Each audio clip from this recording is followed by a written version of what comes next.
Hi, love! This is not just a wedding vow, but a worship through testimony na din of how God is amazing in my life.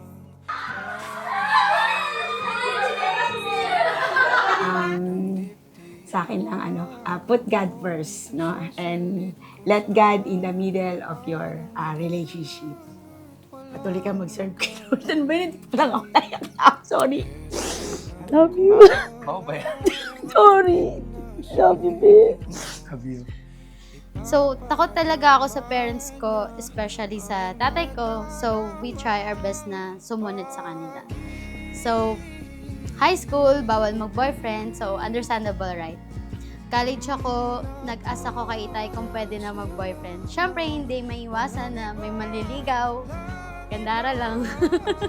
Sabi ni Itay, magtapos daw muna ako ng pag-aaral. So, nakapagtapos ako ng college, nagtanong ako ulit kung pwede na. So, sabi niya, ipasa ko naman daw yung licensure exam ko. And nag-asa ko ulit kung pwede na. Sabi niya, hindi pa din daw. Magtrabaho daw muna ako. Payo ko lang sa'yo, alam mo naman yung mga dapat saka hindi dapat. Siguro naman mga nangyari sa buhay natin, magiging aral sa'yo. Okay? Apo. Congrats. Love you, Tay. Maaari siguro na hindi natin alam yung reason bakit silang dalawa, pero sila ay pinagtagpo ng Panginoon sa presensya niya. Sa'yo, ipapadama na ang nadaramang pag-ibig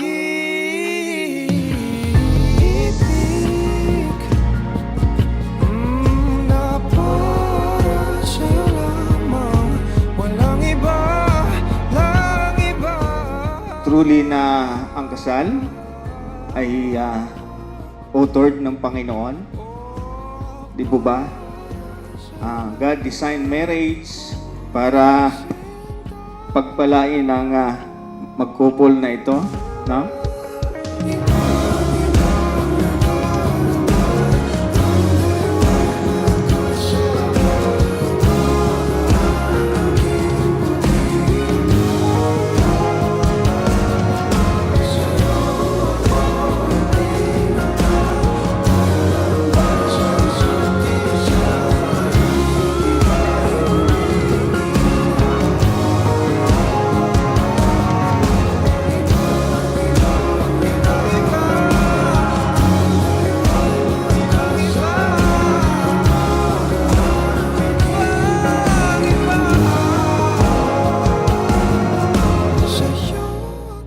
Sana kahit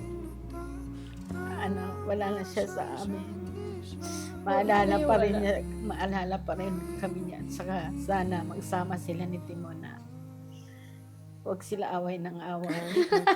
And I thank the Lord kasi hindi ko pala kailangan paulit-ulit na masaktan para lang mapunta ako sa taong kaloob talaga ng Diyos para sa akin. You're one of the proof that God really answers prayers. And you are one of the beautiful answered prayers na binigay sa akin. Ilang beses na rin tayong Hi, Mom!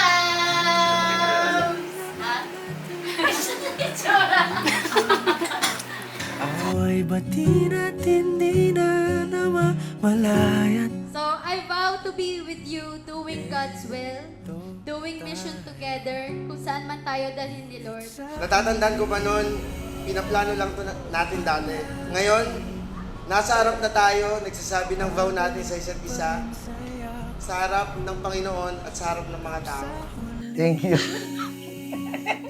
Hindi kasi, Ano ba, meron dyan sa kanya. Kanina na nasa akin yan, wala yan ah. maraming salamat sa Diyos dahil kayo yung binigay niya sa akin.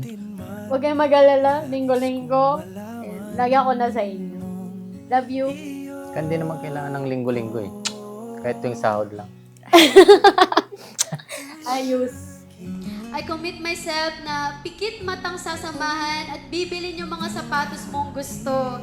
Kasi alam kong you always deserve it.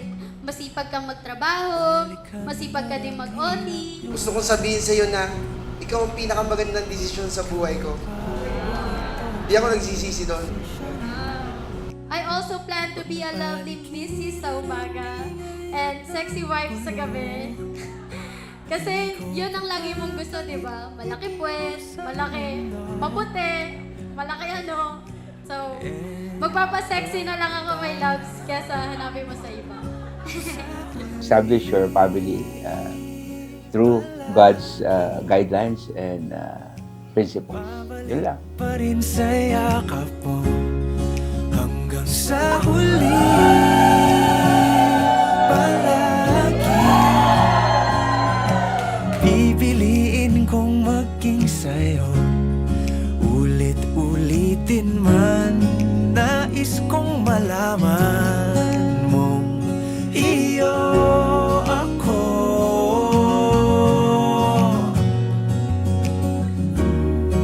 Sa pagdating ng ating pilak at ginto, diamante may abutin. Ikaw pa rin aking bituin, natatangi kong dalangin hanggang sa huling siglo. Sobrang saya ko dahil ikaw makakasama ko sa lahat ng biyahe ko, adventures ko, rides ko. Ikaw yung makikita ko sa umaga. Hanggang bago ako matulog, ikaw pa rin makikita ko. Saya, di ba? At saya ko. Pipiliin kong maging sa'yo. Ulit-ulitin man, nais kong malaman mo. Love, I vow na mahalin ka, alagaan ka, paligayahin ka sa abot ng aking makakaya. Thank you so much, Lord, for this man. I love you so much, Gimo. My loves, love ko, and my lovey doves. Love you!